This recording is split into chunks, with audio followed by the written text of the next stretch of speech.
شاهنامه بیزوال حکیم ابوالقاسم فردوسی بزرگترین خماسه ملی مردمی آریا نجات و گنجینه حکمت و خیرت به حساب می رود و این شاه اثر همچون تحفه سرور دولت محترم امام علی رحمان قطار دیگر ساکنان ولایت سوخت به شهروندان شهر گلستان دسترس گردید.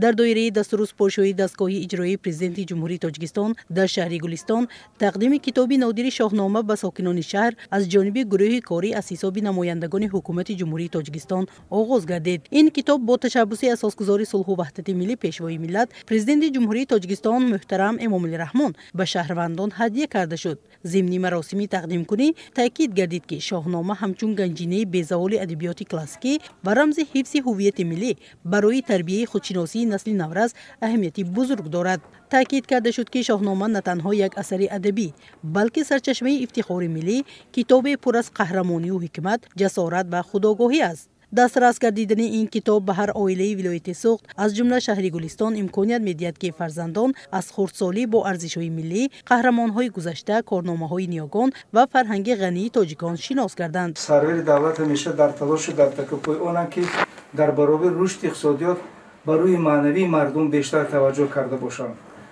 علاقه زنده داشتن خاطر بزرگان ملت شروع از کمال خوجندی تا سید کمال خوجندی تا عبدالرحمن جامی تا امام اعظم تا استاد بابا جان غفوروف، اینا همش نشان آن است که پیش از همه سرور دولت در برابر رشد دولت، در برابر رشد اقتصادیات و معنویات مردم و معنویات ملت ما توجه ظاهر میکنند.